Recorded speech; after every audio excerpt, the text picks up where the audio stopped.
Los cuervos, vamos al cine. Hola, hola, hola. Damos la bienvenida a todos aquellos seres vivos que se identifiquen como personas humanas con orejas. Los cuervos vamos al cine y hoy vamos con un programa condensado, pero bastante cañero, creo yo. Vamos a empezar hablando de la princesa vampiro. ¡Ay, iréis pues otra vez con la Báthory esta de Hungría, que ya es que hemos oído la historia 1000 veces! Pues no, hablamos de la más desconocida, Eleanor von Schwarzenberg, que allá por la primera mitad del siglo XVIII lo mismo se apuntaba a cualquier juerga en palacio que se hinchaba a beber leche de loba. No se lo pierdan. Después tendremos un ratito para comentar un caso histórico verídico. Hace poco que hemos visto en Amazon una peli que se llama Historia de una traición, donde el mismísimo Al Pacino tiene que encargarse de defender como abogado a una presunta traidora estadounidense acusada de hacer propaganda para el régimen alemán durante la Segunda Guerra Mundial.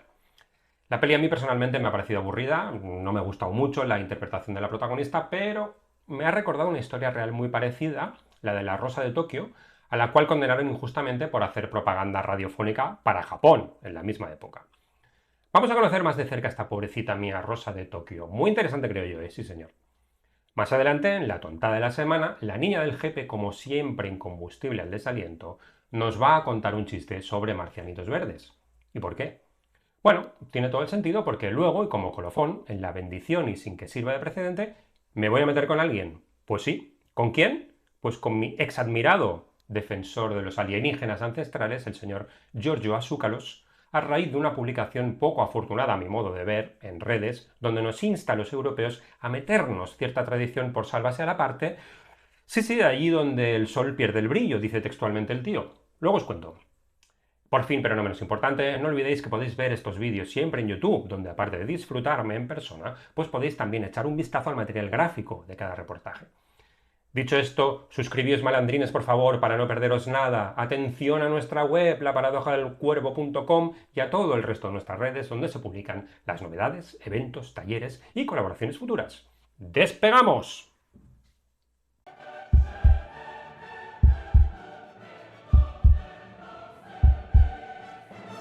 La princesa vampiro.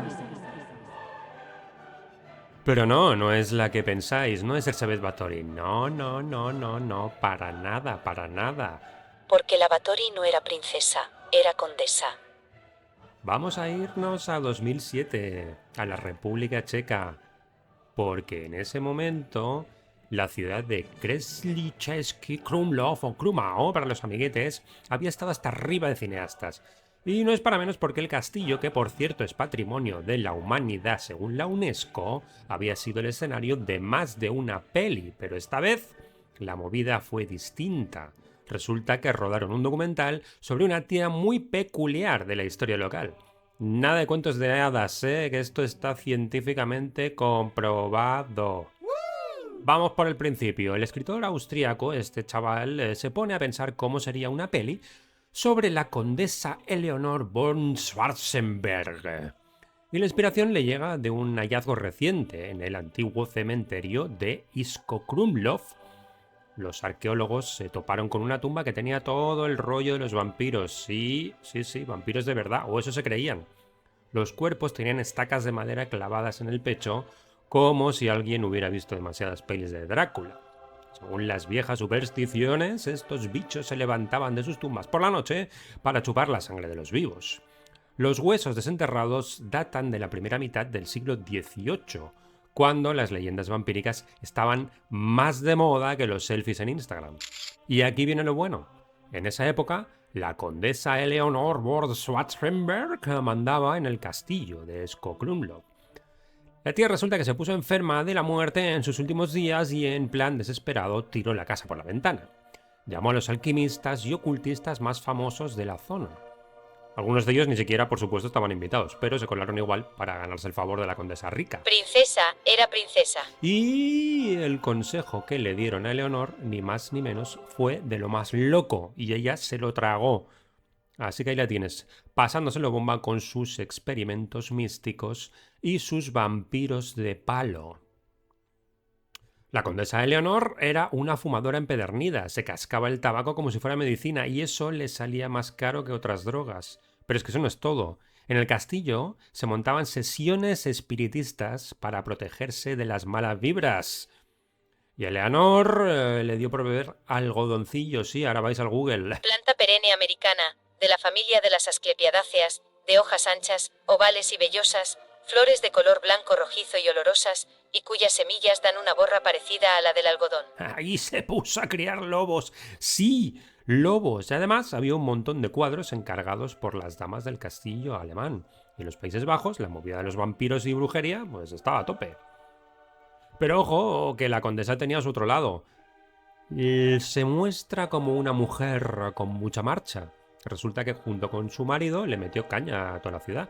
Bajo su mandato, el castillo se reconstruyó y quedó como lo ves hoy en día.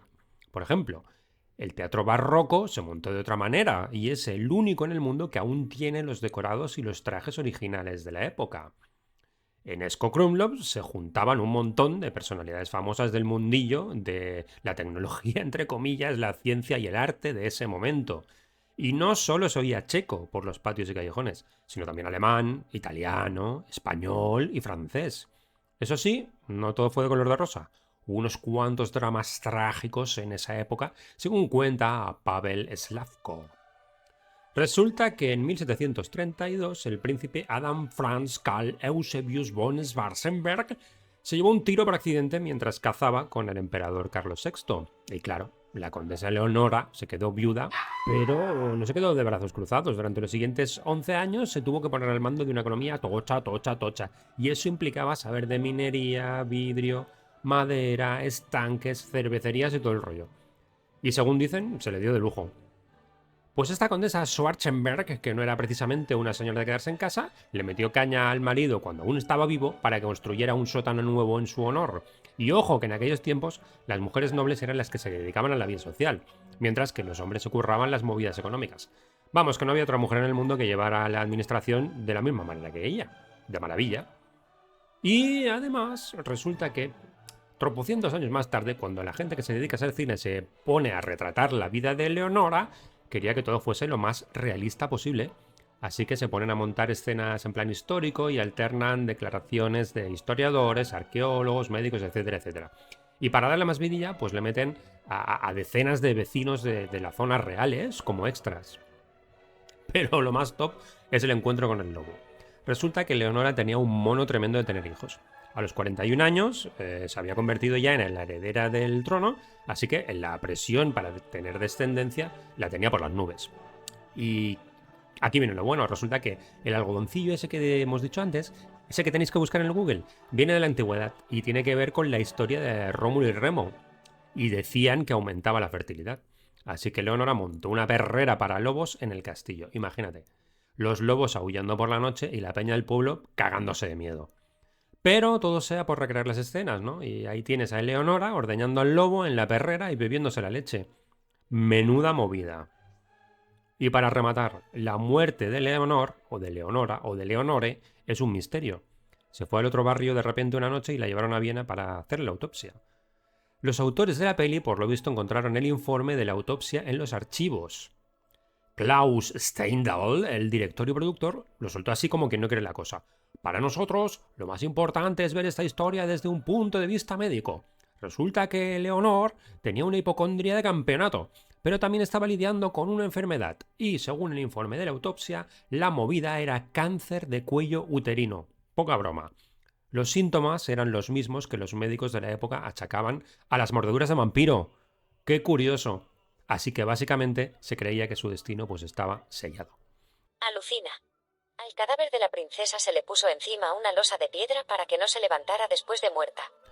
La peli sobre Leonora von Schwarzenberg la montó la empresa austríaca Pro Omnia en colaboración con ORF y la cadena de televisión europea Arte.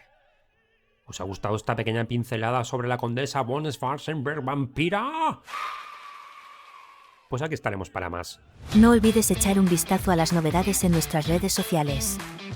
Instagram, YouTube, X y TikTok, Paradoja Cuervo. Web, laparadojadelcuervo.com. Bien, pues hoy vamos a hablar de la curiosa historia de la Rosa de Tokio. Tokyo Rose era un nombre genérico que las fuerzas aliadas en el Pacífico Sur durante la Segunda Guerra Mundial daban a cualquiera de aproximadamente una docena de locutoras de habla inglesa que transmitían propaganda japonesa. El propósito de estas transmisiones era perturbar la moral de las fuerzas aliadas que escuchaban la emisión.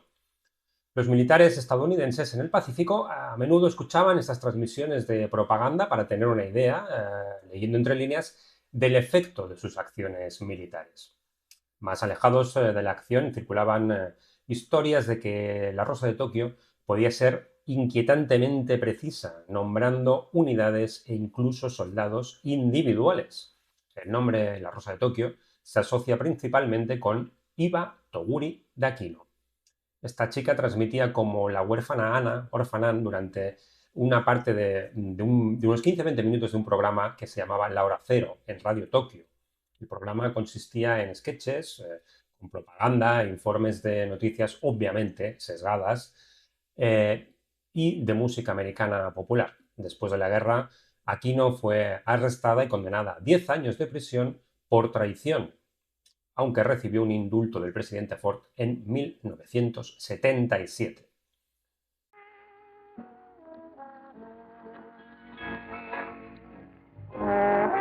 Hello, you fighting orphans of the Pacific. House Tricks. This is After Her Weekend Annie, back on the air strictly under UN hours. Reception okay? Well, it better be because this is all request night. Iba Ikuko Toguri de Aquino fue una locutora de radio y personalidad radiofónica estadounidense que participó en transmisiones de radio en inglés transmitidas por Radio Tokio a las tropas aliadas en el Pacífico Sur durante la Segunda Guerra Mundial en el programa de radio La Hora Cero, Zero Hour. Toguri se llamaba a sí misma la huérfana Ana, Orphan Ann, pero rápidamente fue identificada de manera incorrecta con el nombre de Tokyo Rose, la Rosa de Tokio, acuñado por los soldados aliados y que precedía a sus transmisiones. Después de la rendición de Japón, Toguri fue detenida durante un año por el ejército de Estados Unidos por posibles delitos contra el país, pero fue liberada por falta de pruebas y los funcionarios del Departamento de Justicia acordaron que sus transmisiones finalmente eran inofensivas. Sin embargo, cuando Toguri intentó regresar a Estados Unidos, se produjo un gran alboroto popular, lo que llevó al FBI a renovar su investigación sobre las actividades de esta mujer durante la guerra.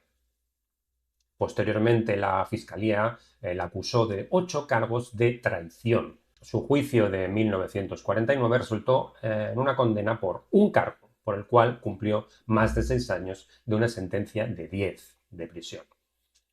Años más tarde, algunos investigadores, periodistas y también del gobierno reconstruyeron la historia de irregularidades con la acusación, el juicio y la condena, incluyendo confesiones de testigos clave que habían cometido perjurio en las diversas etapas de sus testimonios.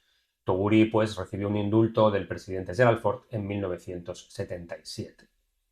Iba Toguri nació en Los Ángeles y era hija de inmigrantes japoneses. Su padre, Jun Toguri, había llegado a Estados Unidos en 1899 y su madre, Fumi, en 1913.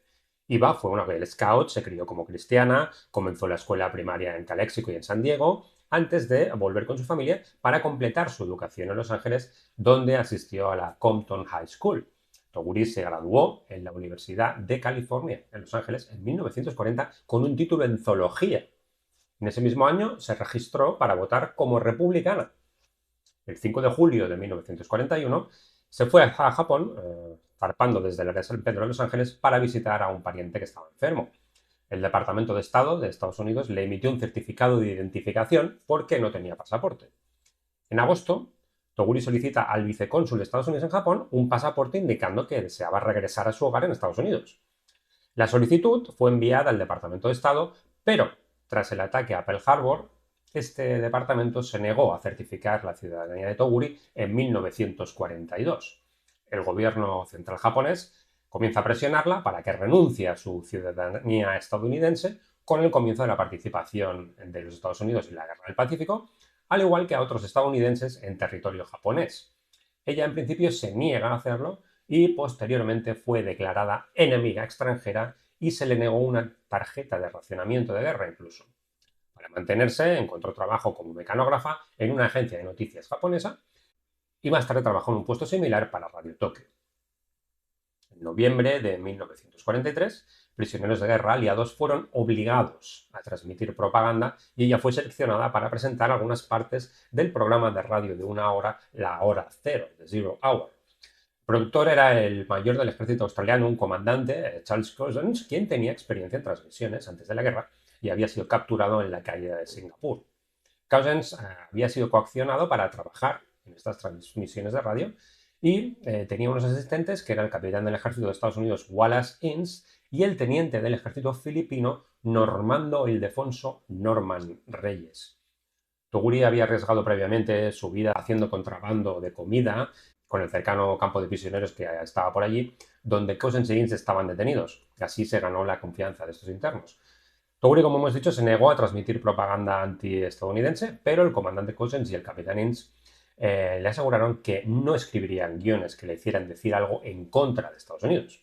Fieles a su palabra, no se encontró tal propaganda en ninguna de sus transmisiones. De hecho, después de comenzar a transmitir, en noviembre de 1943, tanto ella como Cousins intentaron hacer una farsa, ¿no?, de este tipo de transmisiones. Los funcionarios de propaganda japoneses parece que no pillaban el matiz y los dobles sentidos.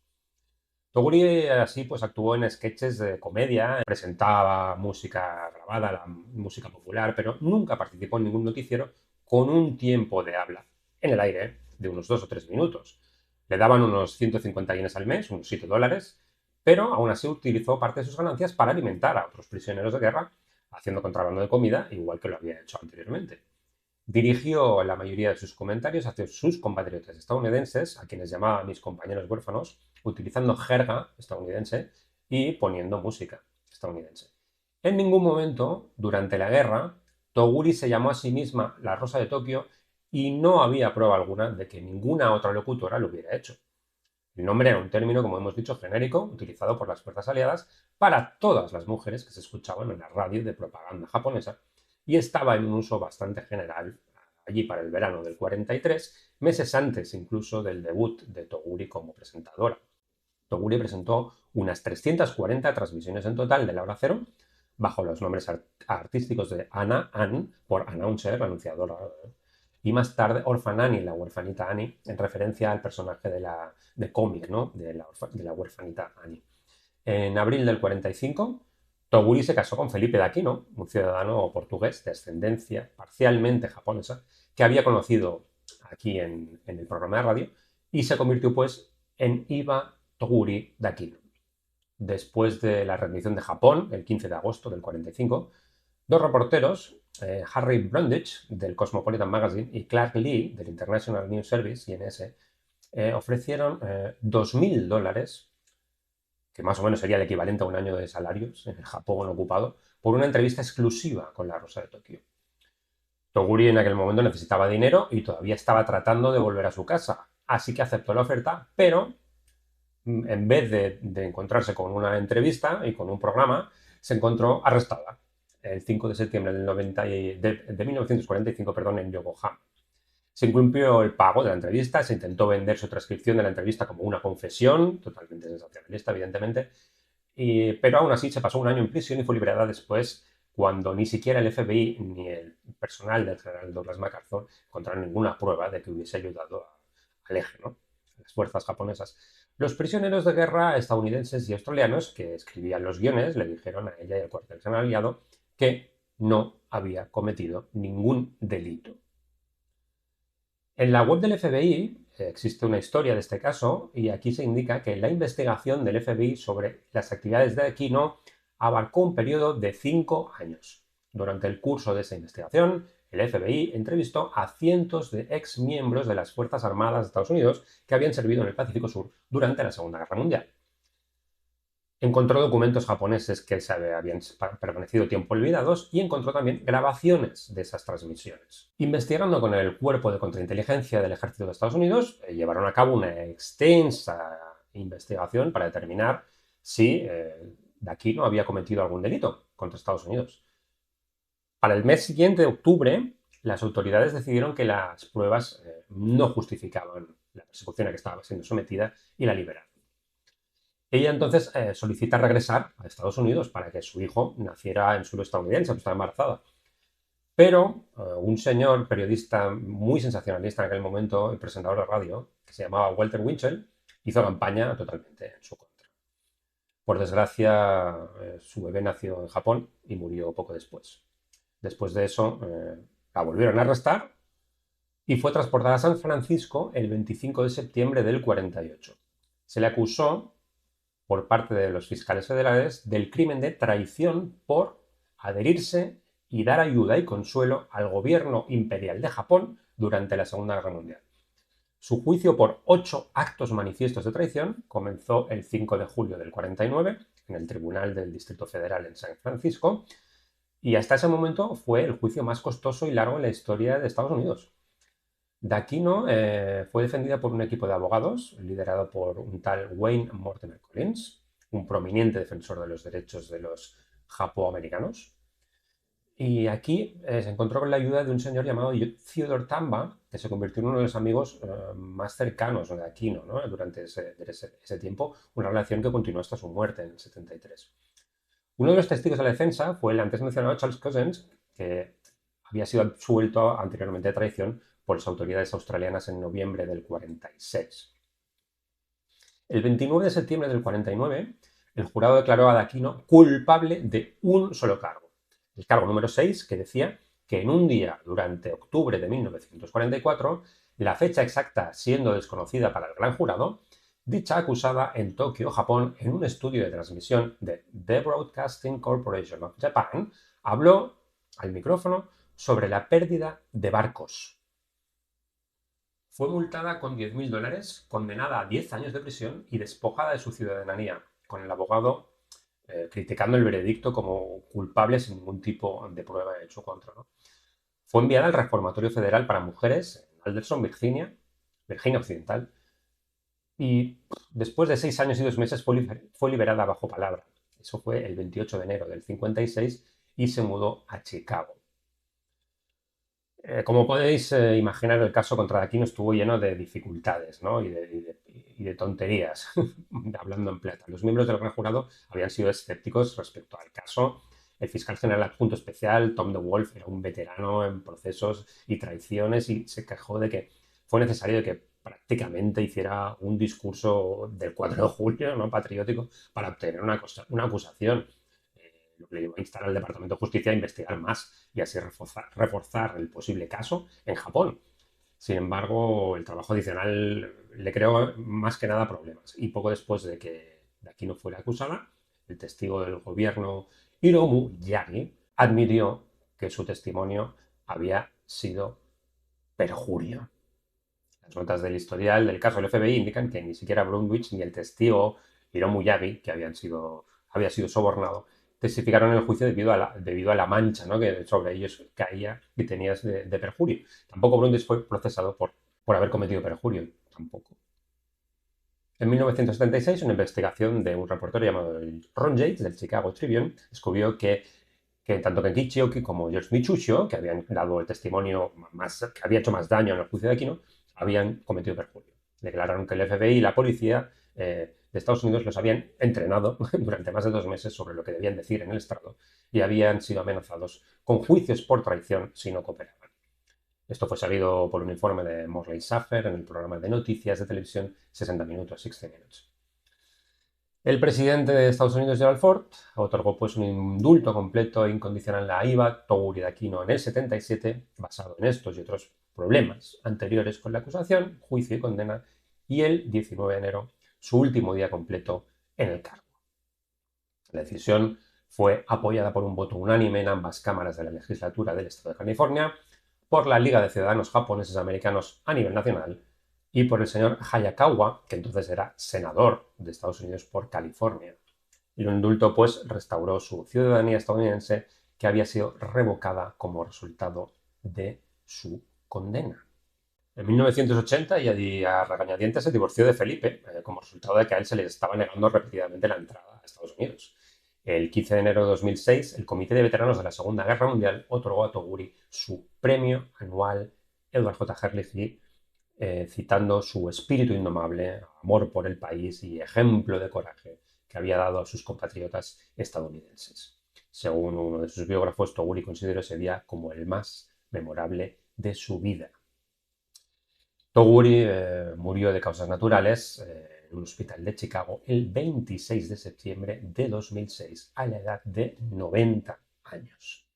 Unos extraterrestres están tomando algo en un bar, y uno pregunta: ¿qué os parecen los humanos? El primero dice: una vez uno me cayó mal, y desde entonces no me gustan. El segundo dice: algunos tienen el corazón muy duro, pero son una buena especie. El tercero dice: para mí son lo mejor que hay. Y el cuarto les contesta: por favor, ¿podemos parar de hablar de comida? Pues los afortunados que me seguís ya sabéis que yo difícilmente me meto con nadie, pero hoy voy a hablar de decepción y de respeto, o más bien de la falta de respeto, de la falta de educación. Muchos de los personajes públicos a los que admiras, a los que respetas, tus ídolos musicales, actores preferidos, a la que rascas un poco y ves entrevistas, revisas su contenido en redes y los consigues ver un poco al natural, pues muchos, no me atrevo a decir la mayoría, pero muchos, pues resulta que al final son personas normales. Oye, y algunos te resultan amables y simpáticos, pero muchos otros te parecen desde el minuto cero unos capullos integrales. Y otros, pues te engañan. Parecen una cosa en pantalla y a la más mínima presión en redes se les infla la vena y les pierden las formas. Hay multitud de ejemplos tremendamente exagerados hoy en día y no solo en la farándula. Sin ir más lejos, el circo actual de la política me produce verdadera vergüenza ajena, incluso asco a veces. A ver, que como siempre, cada uno es libre de tener las opiniones o creencias que le dé la gana. Pero si en un debate o en redes te tocan la fibra mínimamente y saltas perdiendo la educación, faltando al respeto, pues en un segundo pierdes de golpe toda tu credibilidad y la reputación que te hayas generado y que a veces pues, te ha costado años, o al menos eso creo yo. Esta reflexión de mercadillo viene pues no por alguna salida de tono del político, política, politique estúpido de turno, sino que está relacionado con temas que a mí me interesan como hobby, la historia antigua, el misterio, sobre los cuales pues tengo un montón de libros y revistas. Pues eso, me refiero a un post en Instagram y en X, el ex Twitter, del señor Giorgio A. Tsoukalos. Para quien no lo conozca, este señor es, en los últimos 15 años o por ahí, el máximo valedor y difusor de la teoría de los antiguos astronautas. Esta teoría fue popularizada, que no inventada, por Erich von Däniken a partir de finales de los 60 y viene a decir más o menos, en plan breve, que en un pasado remoto unos extraterrestres visitaron la Tierra y fueron ellos quienes modificaron genéticamente a los primeros homínidos, o que los crearon directamente según, para que evolucionaran hacia la especie que somos ahora. Y no solo eso, sino que nos dieron los conocimientos necesarios para desarrollar la agricultura, la arquitectura, etc. Bien, los vestigios de estas visitas alienígenas quedarían reflejados en pirámides y otros monumentos antiguos y en una serie de objetos específicos fuera de contexto, los famosos OPARTs, que se han ido descubriendo, como la máquina de antiquitera, ahora más famosa desde que salió en Indiana Jones y el Día del Destino, o la pila de Bagdad, por ejemplo. Y todo eso relacionándolo con avistamientos, abducciones y presuntos ovnis estrellados de la era moderna. En fin, este Giorgio Tsoukalos, que durante un tiempo además conquistó las redes a partir de los memes que se hacían de él, debido sobre todo a su extravagante peinado, fruto a mi modo de ver de una calvicie incipiente, pues lleva ya un montón de temporadas de una serie documental que se llama Ancient Aliens, aquí titulada Alienígenas o Alienígenas Ancestrales, y que trata un poco toda esta temática que comentaba antes a base de visitar los sitios arqueológicos y de tener en nómina a un equipo de especialistas que van dando su opinión, siempre por supuesto arrimando el ascua a su sardina y poniendo la teoría alienígena por encima de la arqueología oficial. Tengo que decir que aunque no estés de acuerdo con las conclusiones, pues a veces está bien ver otra vez nuevas filmaciones de sitios históricos y arqueológicos muy interesantes en Egipto, por ejemplo, o en Perú, en Bolivia, yo que sé, en Japón. Solamente por eso a mí ya me ha gustado y he visto muchos capítulos, es verdad. De la gente que sale y que ahora se ha apuntado al carro, pues yo tengo algunos libros anteriores que son bastante serios. Así, por ejemplo, pues sale a veces el propio von Däniken con sus argumentos originales. Sale un escritor que se llama David Hatcher Childress y que tiene libros interesantes sobre culturas antiguas. Sale Nick Pope, que fue funcionario del gobierno británico encargado del estudio de ovnis. Incluso ficharon a mi querido William Shatner, el Capitán Kirk original de Star Trek, como curioso de la materia y para moderar debates. Total, que no se puede decir que afortunadamente para el señor Zúcalos no le haya ido más que bien. Y yo en ese sentido, pues me alegro de que ayude a difundir materias diferentes, alternativas, frikis si quieres, porque por suerte no todo va a ser reggaetón. Pero vamos al tema. El señor Zúcalos en sus redes publica un post diciendo que hay gente que le etiqueta para celebrar el día de su santo, el 23 de abril, San Jorge. Es que, como ya sabéis muchos de vosotros, por ejemplo, en España se celebra el Día del Nombre, la onomástica, en virtud del santoral católico. Bueno, pues al señor Zúcalos no le gusta esta tradición. Y entonces, en lugar de arremeter contra los pesados que le dan la lata en redes, que como máximo es lo que yo hubiera hecho si se me hubiera calentado la sangre, aunque lo que hago habitualmente con los comentarios maleducados es directamente ignorarlos, pues en vez de meterse con la persona, se mete con la tradición misma. Dice que desde pequeño ya le parece una costumbre europea estúpida, que se lo sigue pareciendo ahora, y en plan irónico pero tabernario, va y suelta que la última vez que lo revisó estaban en Estados Unidos. ¡Guau! Menuda lumbrera, y que allí no se celebra el Día del Nombre. Pero ojo que lo mejor viene ahora. Que le dejen en paz con esta anticuada tontez europea y que nos metamos el Día del Nombre donde el sol pierde el brillo. Que nos metamos el Día del Nombre donde el sol pierde el brillo. Literalmente, es que hay que reírse por no enviarlo a la mierda. Bueno, pues sí, es una tradición que se celebra en toda Europa, y no solo en países de cultura católica, sino también ortodoxa e incluso protestante. También se celebra en América, México, Perú y por todo lo que suelen llamar Latinoamérica. Y oh sorpresa, dado que en Estados Unidos hay comunidades católicas, pues también allí se celebra, aunque pueda ser de manera muy minoritaria para sus selectos ojos. Mirad, como curiosidad para todos aquellos que tengan o quieran tener suscripción al mismísimo New York Times, os dejo un link de un artículo en plan simpático donde se anima al lector a celebrar el Día del Nombre. Pero claro, lo más gracioso es que se posicione así alguien cuyo origen no es precisamente Comanche ni Chiricahua o de cualquiera de las tribus verdaderas nativas americanas. Se llama Giorgio. Giorgio, nombre comúnmente italiano y etimológicamente de origen griego. Igual que de origen griego es su apellido, Zúcalos, y de origen griego es su familia. Por cierto que onomástica también viene del griego, como el apellido. Pero es que además, este tío nació y creció en Suiza. ¡En Suiza! No en Wisconsin ni en una cueva del Gran Cañón del Colorado. Creo yo que con esto no hace falta decir mucho más. Todos nos enfadamos en redes, pero lo que publicas queda registrado.